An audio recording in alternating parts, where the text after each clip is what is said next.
ketika kita belajar robotika, membuat robot itu tidak sekedar kita menambah keterampilan kita dalam membuat robot, tidak, tapi juga berkembang karakter kita.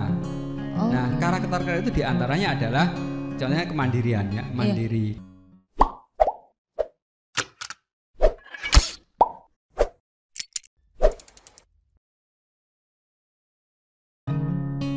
Assalamualaikum warahmatullahi wabarakatuh.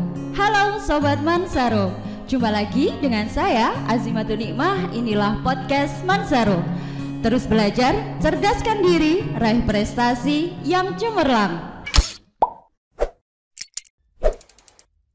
Sobat Mansaro, kali ini kita kehadiran tamu spesial, yakni Kak Arif Yudanarko dari Komunitas Kampung Robotik Jawa Timur. Assalamualaikum Kak. Waalaikumsalam. Bagaimana kabarnya hari ini Kak? Alhamdulillah sehat, seger, bersemangat. Sebelumnya asli dari mana ini? Saya sebenarnya kelahiran Bojonegoro juga. Oh, orang Bojonegoro juga? Iya, saya lahirnya di Tobo, Tobo. Purwosari. Iya. Terus domisili? Dan sekarang menetap di Sidoarjo. Oh, berarti Sidoarjo. Untuk kampung robotik sendiri itu seperti apa sih? Itu adalah sebuah komunitas atau seperti apa? Ya, jadi kampung robot ini saya bentuk, ya saya dirikan sebenarnya untuk memfasilitasi atau mewadahi aktivitas saya selama ini dalam edukasi robotika. Iya. Ya, saya sudah mulai dari tahun 2001 itu mengenalkan robot, mengajar robot kepada anak-anak SD. Anak-anak SD. Iya, mulainya dari anak SD dulu, kemudian meningkat dan semakin membesar. Kemudian juga ada orang-orang lain juga turut membentuk lembaga-lembaga seperti itu. Nah, akhirnya saya lembagakan. Iya. Ya, 2011 kemudian saya lembagakan menjadi komunitas kampung robot. Gitu. Nah, jadi ini sebenarnya hanya wadah gitu aja untuk mereka yang punya minat yang sama. Oh, tentang robot sendiri. Iya. Oh, seperti itu. Oh, berarti kalau untuk menjadi sebuah untuk belajar tentang robotik itu ada harus keahlian khusus sendiri nggak? Jadi harus pintar dalam pelajaran ini, kayaknya seperti itu. Ya, sebenarnya secara spesifik sih nggak harus ya, nggak harus. Tapi jika dia punya keunggulan di situ, itu akan lebih baik. Jadi kita cara pandangnya seperti itu tidak mengharuskan kamu harus pinter matematika, enggak gitu. Karena apa? Karena orang seni pun itu juga boleh, juga bisa dan mampu untuk berkarya di bidang robotika dan sudah ada contohnya. Itu ada banyak ya. Itu contohnya saya terakhir kemarin bulan Maret itu proses syuting film. Syuting film? Nah, di film itu ada robot yang bikin adalah tim saya. Dari Kokaro? Iya. Itu filmnya udah tayang nanti adalah di stasiun televisi tertentu gitu ya. Iya. Mohon untuk tidak menyebutkan merek. Ya gitu. Jadi tidak harus, tetapi jika punya keunggulan di bidang itu akan lebih baik. Gitu. Seperti itu. Jadi kan apalagi tadi disebutkan bahwa untuk Kak Yuda sendiri memulai dari Kokaro ini kan dari anak-anak SD. Nah, seperti itu. Oh, berarti saya kira itu kalau untuk robotik itu minimal dari anak-anak SMA seperti itu. Ternyata tidak ya. Kalau seperti ini kan Madrasah Aliyah Negeri 1 Bojonegoro ini berencana untuk membuat komunitas tentang robotika seperti itu. Ada nggak sih Kak saran atau mungkin harus seperti apa Madrasah Aliyah Negeri 1 Bojonegoro dalam seperti ini? Ya, baik. Jadi kalau untuk level atas ya, menengah atas gitu, baik itu SMA atau Madrasah Aliyah, sebenarnya kita membedakannya di proyek-proyek yang dibuat. Proyek-proyek yang dibuat. Jadi misalnya robot yang dibuat itu, misalnya tingkat kesulitannya, kerumitannya atau kebermanfaatannya itu yang berbeda dengan yang dibuat anak SD. Gitu. Ya, jadi contohnya misalnya gini, kalau SD itu sebenarnya ya mainan ya gitu. Tapi kalau sebentar, saya kan awam sekali tentang robot. Berarti untuk robot sendiri ini ada level-levelnya seperti itu. Adakah untuk level kesulitannya seperti ini, untuk kegunaan dan lain sebagainya? Jadi levelisasi itu sebenarnya tergantung pendekatannya masing-masing ya, membuat klasifikasinya berdasarkan apa. Kalau di saya dan teman-teman di Komunitas Kampung Robot itu kita sesuaikan dengan tingkat kesulitan dan kerumitannya gitu. Semakin tinggi jenjangnya ya harus semakin rumit, semakin sulit gitu. Nah, contohnya gini, kalau anak SMA atau aliyah itu kita kira bikin robot apa contohnya gitu. Itu bahkan tidak hanya sulit atau rumit, tapi harus diberi muatan kebermanfaatan. Apa manfaatnya kamu bikin robot ini gitu? Karena apa? Tuh, levelmu itu sudah dewasa gitu, harus berpikir tentang manfaat. Tidak hanya sekedar main-main ya gitu contohnya. Nah, sehingga itu yang kita bingkai untuk menentukan proyeknya itu apa gitu. Kan sekarang di madrasah-madrasah, sekolah-sekolah ini kan sudah umum tentang robotik dan seperti ini. Ada saran nggak agar madrasah ini lebih unggul dari sekolah lain gitu? Apa yang perlu ditingkatkan dan fasilitas apa yang perlu diberikan seperti itu? Ya, jadi robotik ini kan booming gitu ya. Di sekolah-sekolah itu booming.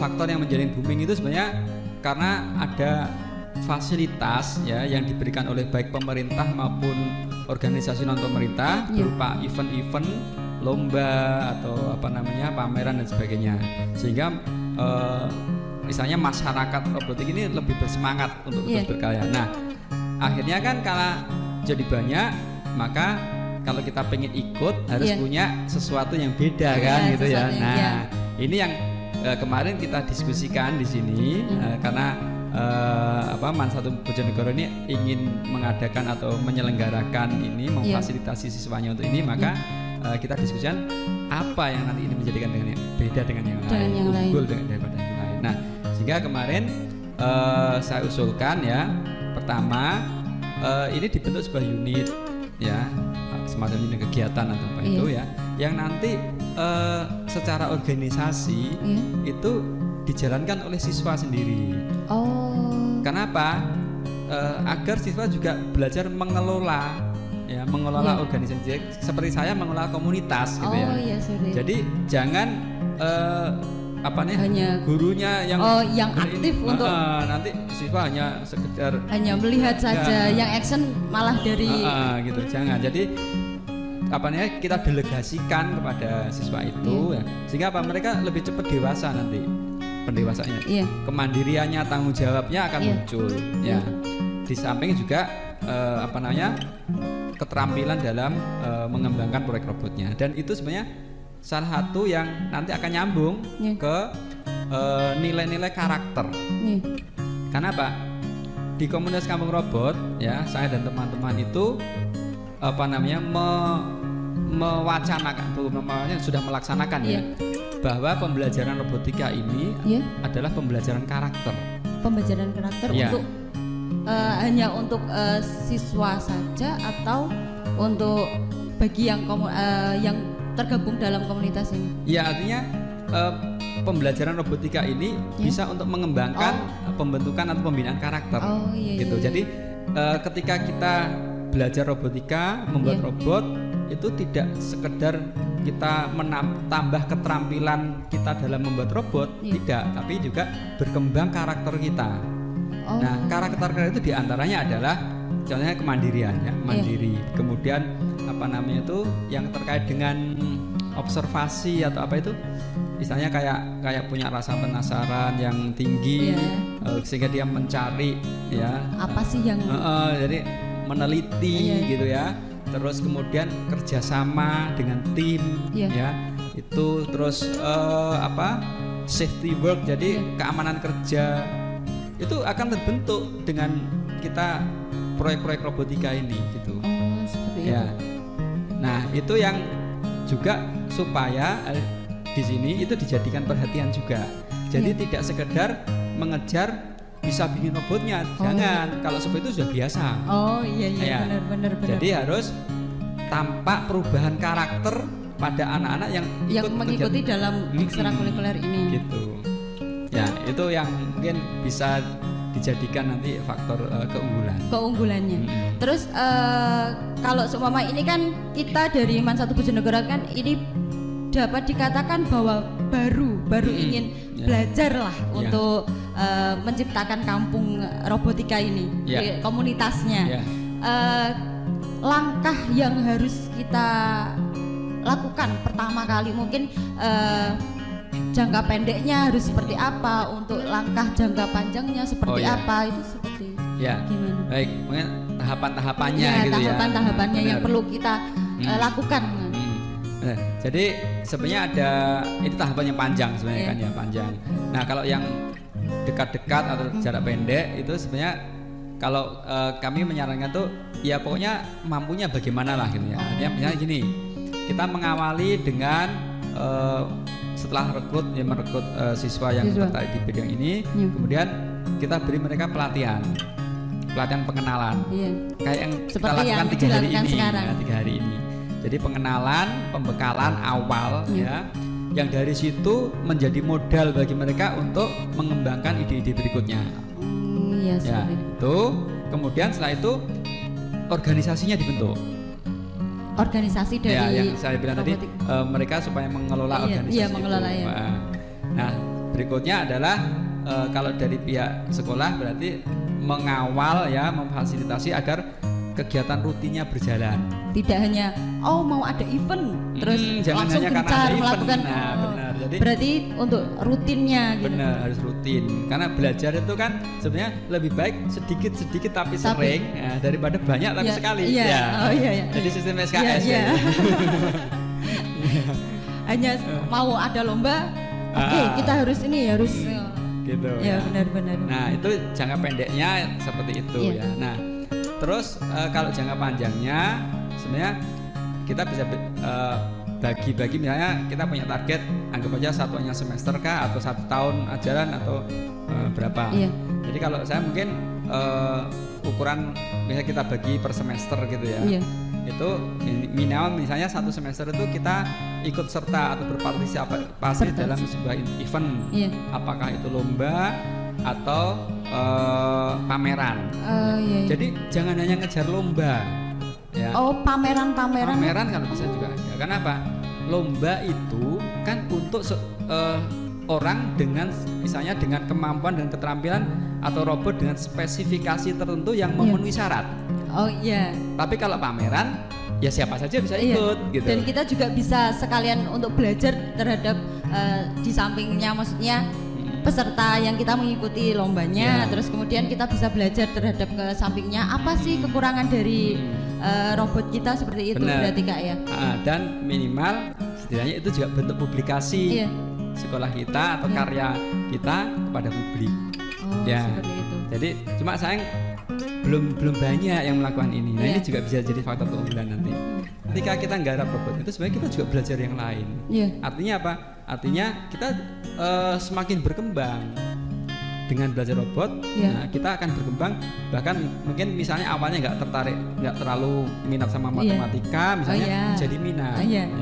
Nggak terlalu tertarik dengan programming, jadi asik dengan programming, berkembang kan?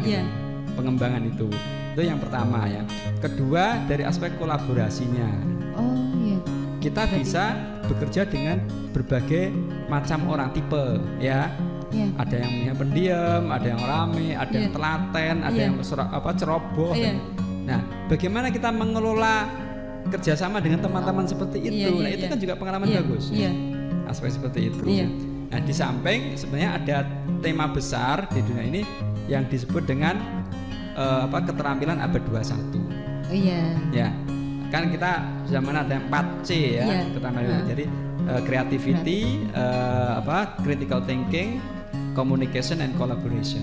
Berarti dengan kita belajar robotik kita sudah masuk sudah dapat 4C ini.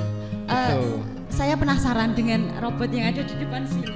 Ini apakah ini robot dari kakak yang bawa dari Sidoarjo sana, atau ini dari siswa setelah 3 hari hasilnya seperti ini, atau bagaimana?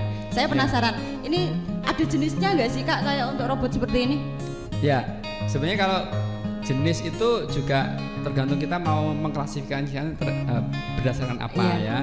Jadi kalau seperti ini kita sebutnya ya ini robot generik lah untuk belajar ya. Ini belum dispesifikasi untuk apanya, belum dispesifikasi karena ini media untuk belajar. Sobat Mansaro, demikianlah sedikit obrolan dari kita tentang robotika yang ada di Madrasah Aliyah Negeri 1 Bojonegoro. Tetap di podcast Mansaro, terus belajar, cerdaskan diri, raih prestasi yang cemerlang. Wassalamualaikum warahmatullahi wabarakatuh.